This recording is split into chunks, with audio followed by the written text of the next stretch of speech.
Right then, it looks like Ashes of Creation, Intrepid Studios, and Stephen Sharif have backpedaled a little bit, and it's good news. And also, we might have a full release date sort of hint, or at least the length of Alpha 2 might be being suggested here. Now, there will be delays to that, but let's jump in and let's talk about what the backpedaling is. He says there's going to be a post online, so if you really want to see all that information, check out Intrepid socials, but there's a couple of key things here that are important. A lot of this is just stuff that we already knew. If you already have an Alpha 2 key from the past, like you bought into the $250 plus packages, you will get access to Alpha 2 starting on October 25th. If you buy one of the Phase 1 keys, which go available on August 21st and end, I think, on November 1st, you will get access at the weekends on November 8th. Phase 2 will be when they start doing 5 days, and actually one of the questions that Steven answers on Reddit is that it's intended that that will run from Friday up until Tuesday, with basically Wednesday and Thursday downtime, and that'll start December 20th. You can buy the keys up until I think like December 11th. Don't quote me on that, can't remember the date. Phase 3 will be when you get the consistent, persistent, always on alpha. The keys actually end some point after phase 3 begins. Worth knowing that if you do buy any of the phases, you get access to the subsequent phases. Very important. But the next one is when we start getting a little bit juicy. When the beta starts, the Alpha 2 servers will live concurrently alongside the beta servers. All right, that's fine. But this bit is sort of new-ish. Players who own Alpha 2 keys, including the new phase keys, will also have access to the beta servers. Now that directly contradicts what Margaret said in the video. Play it, Jay. You do not get access to beta. This is only Alpha 2 access. Now that's not necessarily a problem that it contradicts each other, by the way. It might just have been that Margaret misspoke, or, you know, it wasn't fully understood. It might be a complete U-turn. Either way, I actually think that that is a good decision. One of the things that I said about the pricing was I said, well, one, it should either include the beta access, or two, be a little bit cheaper. Including beta access is a perfectly fine solution to me. Now, I know that that was always like a tight line to walk, basically. If you make them too cheap, then the people who got FOMO'd into the $250 plus packages might be like, hey, what are you doing? I would have bought the cheaper package knowing what I know now. Obviously, I also get stuff like subscription fees and all that kind of stuff, but quite frankly, I was mainly interested in the access to the game. That's not really a game, it's a testing platform. So this was very difficult, but I think ultimately this is a very good decision. I think I saw Asmongold's, I've not seen the actual video, but I saw of his video and he's talking about how angry people are and stuff like that. People were not happy with those prices. You're not going to please those people anyway. Like, to tell anybody who's maybe outside of the loop of Ashes of Creation that you're paying $100+ to test a game, it sounds ludicrous when you consider that people used to get paid for testing games. At this stage, Ashes of Creation has such hype around their game, and there's such desperation for an MMO, that they can literally get away with charging people to test their game. And a lot of the copium addicts will simply lap that up. You're supporting a great game. It's going to be fantastic. What are you talking about? Don't complain. Just buy. Consume. Something like that anyway. For me, I'm somewhere in the middle, right? I'm not a doomer. I'm not a coper. I think there's a grey area here that we should probably all live in. Good news though, ultimately, they're not going to please everybody, but I think that is the right level now. And then we get onto some very juicy bits indeed.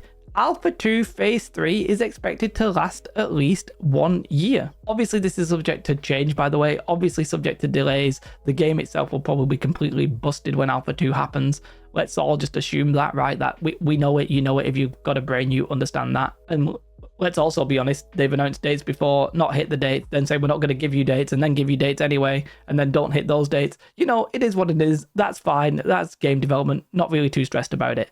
But I was confused by this statement at first. I was like, whoa, they're saying phase 3 will last 1 year, but that's weird because when they said phase 3 initially, they were talking about how all of that content would come within the first like 3 months-ish of when it was coming out. So what do they mean phase 3 is going to last a year? Is that phase 3 until phase 4?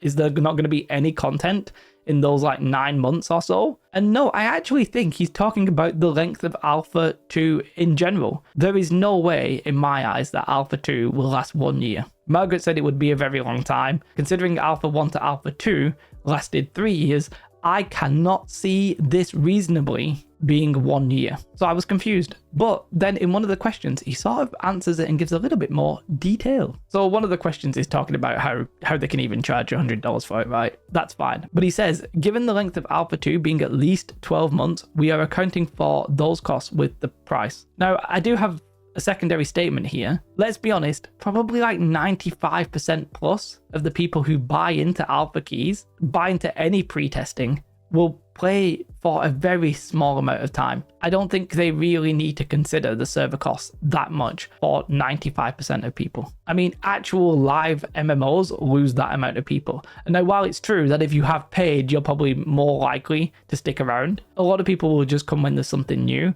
They're not going to be playing 10 hours a day. Yes, there might be people who are going to play 10 hours a day or something when it comes out, sure.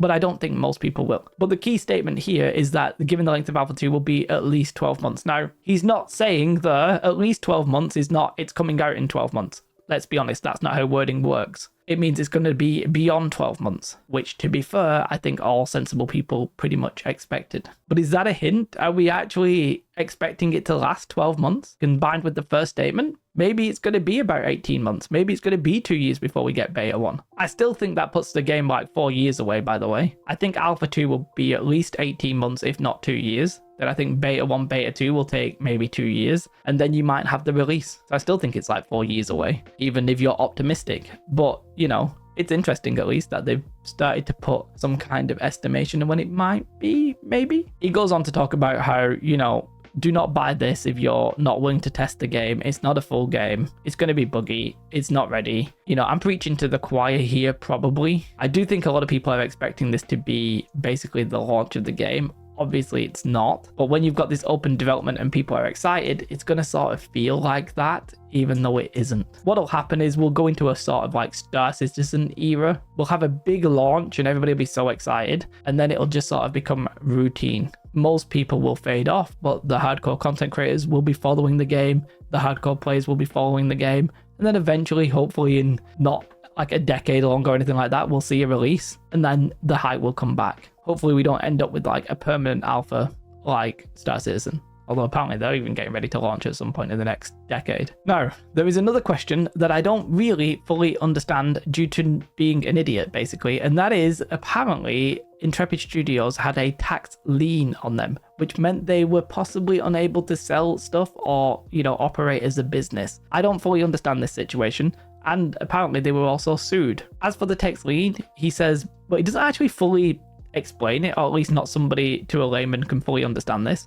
He says it stems from us as a company changing payroll providers and how the state filings were done. It was this coupled with our changes in address from 2020 to 2021 and not receiving proper notices. I don't know if that fully explains it. I don't fully understand the situation. I'm just putting it here to present it. And apparently for the lawsuit, it was dismissed and withdrawn, and he's not able to speak about it for legal reasons. I think basically somebody invested, wanted some information, they wouldn't give him the information, and they wasn't entitled to the information. I think that's what I've heard. Don't know the full details. I'm not a lawyer. I also don't really care that much. Then he goes on to say, look, don't give us money at this stage unless you want to support a vision or test a product. And it's been a while since I've heard them talking about supporting the vision, right? A lot of the statements are simply, hey, you're testing a product. And people are a little bit freaked out by paying like $100+ to test a product, considering, you know, testers themselves used to get paid. But this supporting the vision, you know, it makes sense. I think ultimately they sort of operate in this grey area that I mentioned. They shouldn't be immune to criticism, but you don't need to fully doom and you don't need to be a full culper. There's sort of like a middle ground where there's reasonable criticism. And to be honest, I think that price and not including the beta was reasonable criticism. And I think the solution to it is reasonable result. Hence, I think more people will be happy. Obviously, not everybody will be happy. I'll leave a link to the thread if you want to check it out. I'll not keep you any longer though. If you want to support me, consider becoming a patron. That truly is the best way. Or straight after this video, I'm going to be live on Twitch. So if you're in the first hours of this video, I'm going to be right there on Twitch. Come and argue with me or talk to me, or at least, you know, let's have a chat. I like a good argument, but as long as it's friendly. Have a beautiful day. Like and subscribe. Goodbye.